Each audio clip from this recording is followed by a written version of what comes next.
Hey VC, what's up? It's me, yours truly. I am back to post a quick video here. This is going to be a video response to Andy's Vinyl Den, his 200 subscribers contest. I just got online a little while ago and opened up my YouTube channel, and a video from Billy Hurst popped up, and it was a response to Andy's 200 subs contest, which is, I didn't catch that video when it was posted, so I followed that back to Andy's channel, and yeah, and he had a really good kind of contest question. I just wanted to kind of jump in on it. So I know that your contest is already over, so I just wanted to do the video strictly as a congratulations on the 200 subs, and also it was just kind of a fun question to jump in and answer. So just wanted to go ahead and do a response anyway, even though your contest is already passed. So yeah, man, congratulations, and let's kind of jump right into it. But plain and simple, he had one of those nice, straight to the point, give me 10 thread type questions. And it was simply show 10, perfect albums. Not necessarily the best albums that a group might have had, but just 10 albums that you feel every song from front to back throughout the album is good to great, So that's what I kind of did. After I saw Billy's video, I did kind of check out a couple others here and there. So I tried not to duplicate too much because, obviously there's some that we know a lot of people are going to pick. A lot was said about like Led Zeppelin 4.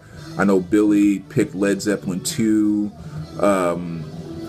There's just some albums that we all know. A lot of the Pink Floyd stuff, it's going to be put out there. So I tried to find something outside of those. Even Appetite for Destruction, I know Billy picked that one. That's one I would definitely have on my list as well. So I picked 10 albums that I don't think maybe a lot will be shown, and let's just kind of go from there. Now, there are a few that I would like to make honorable mentions, again, just because I feel the need to say it. Van Halen's 5150 is definitely an honorable mention for me. 1984 is definitely an honorable mention. Heck, even OU812 is a very solid honorable mention. All those ones I named with Pink Floyd, Between the Wall and Dark Side of the Moon, Division Bell as well. Billy Idol's Rebel Yell, but I tend to answer a lot of questions with that album, so I didn't want to use it again this time, but that's definitely on my list. Keith Sweat, Make It Last Forever, kind of going back to the early 90s R&B, that's definitely one I would have on my list. And Justice for All, I know I saw that one out there. So again, just something to kind of throw out there. And this is actually, in a kind of a fun way, kind of my second thread question of the day, because this was so funny. There's a talk radio show that I listen to quite a bit, and actually I call in on and I get on the air all the time with this show. But today they were talking about something that a group is doing up in Canada or something like that, where they're doing like this workshop or whatever, and trying to get people to get men to come to to take away some of their masculinity, like to take your masculinity down, because it's just all that progressive bullshit or whatever, but we won't even go there. So with the guy, he's getting ready to talk about that, and then what he decided to do, almost like a joking way, they started talking about music somehow, and they were saying, a lot of the things that guys like and all that stuff is not always about being masculine, and they started talking about music. And so the question was, okay, I need some of you guys to call me up, and in all honesty, tell me about some of your guilty pleasures, things that you don't listen to in front of friends, or you kind of embarrassing people to know, and blah, blah, blah. So all these guys are calling up with the different answers, and of course I had to call, because now you're talking about music on top of that, top of politics. And they asked me like what my song was, and I said, Power of Love by Celine Dion. I was like, I love that song to death. And while we're talking about it, the producer, whatever, actually starts playing it in the background, and Gary's just like laughing his tail off. And so it was kind of a fun thing too. And he actually started asking me some questions about digital versus vinyl, all that kind of stuff. So it was kind of a fun 2 minutes or so on the radio this morning. So I consider that kind of a thread question 1 for the day. So this will be thread question 2. So Andy, here's your give me 10 perfect albums. We will start here with Curtis Mayfield.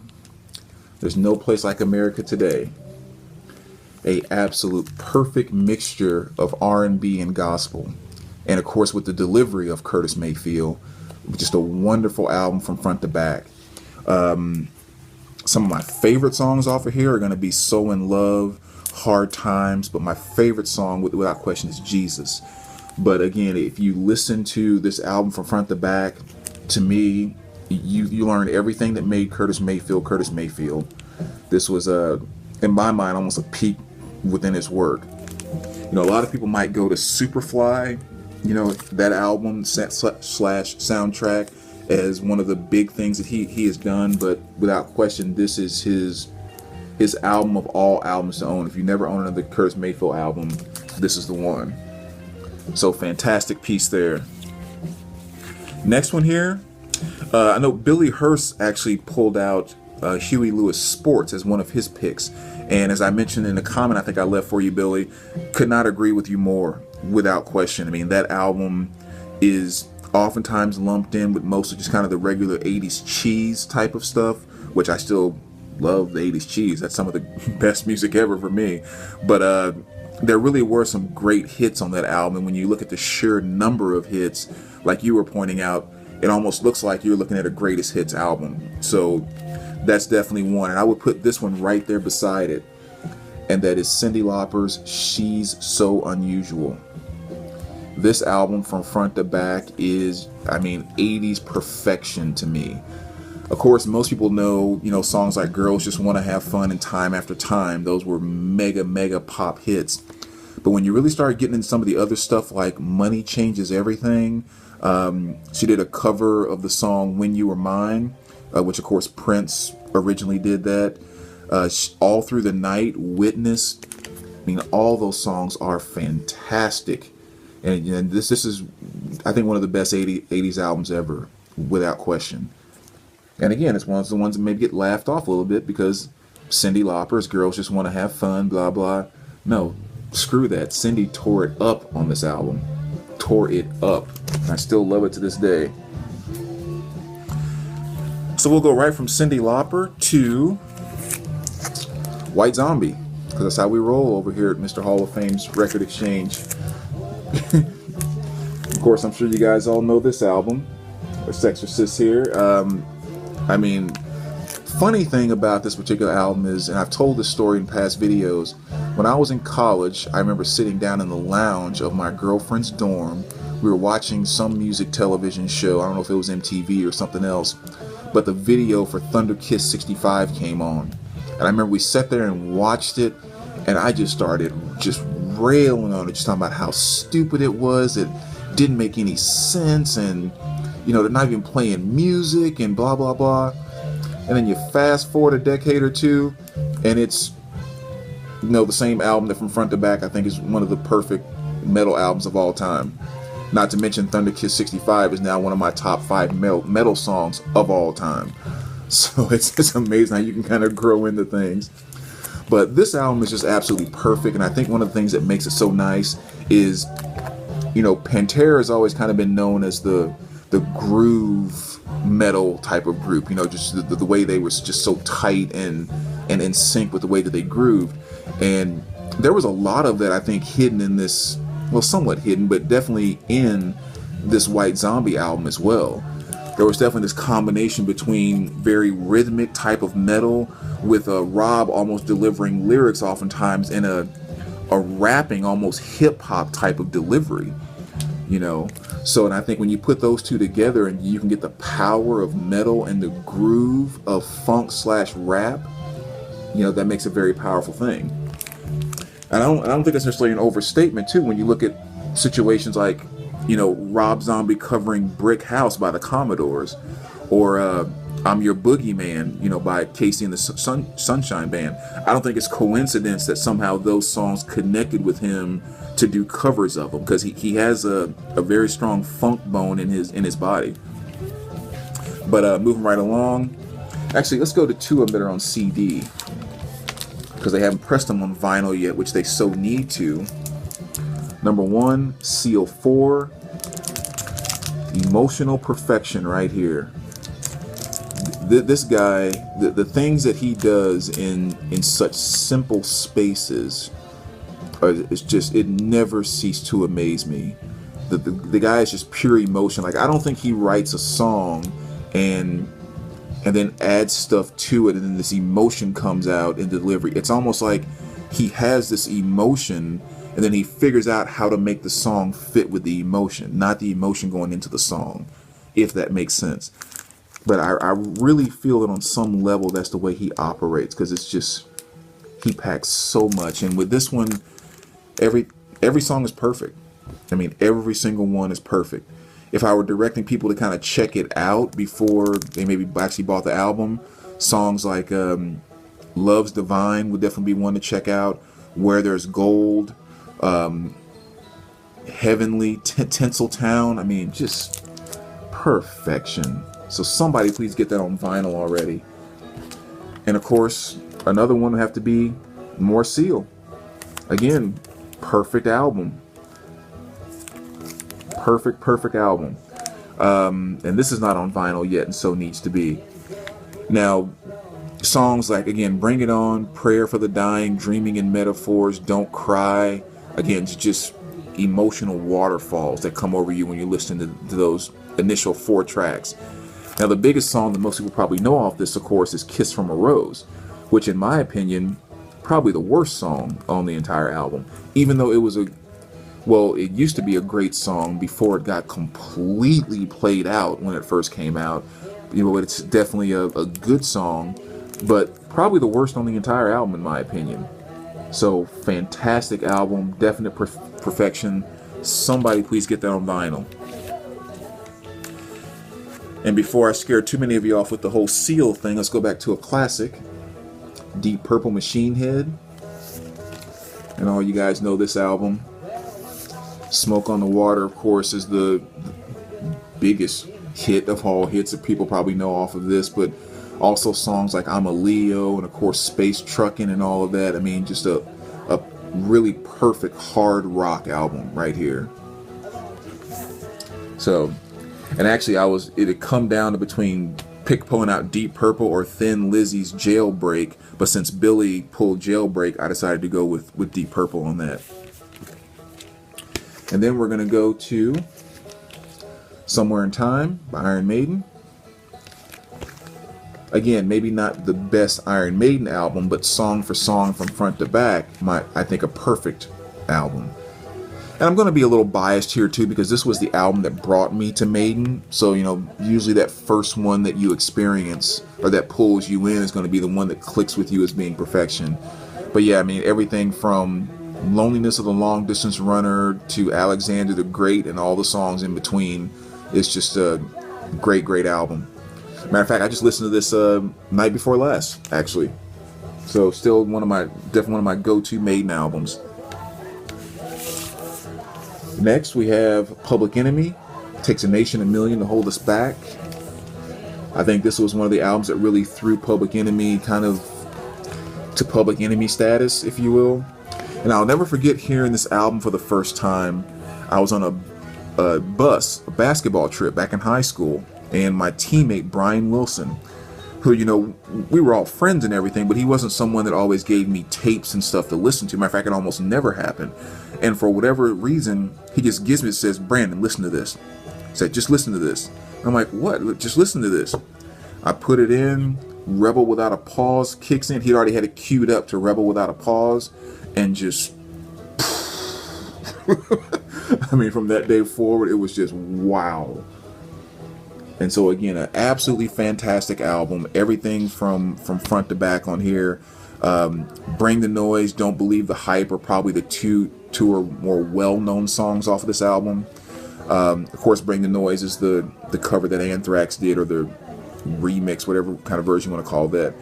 But I think Black Steel and the Hour of Chaos is probably my favorite song, along with Rebel Without a Pause. And just a lot of creativity on this album.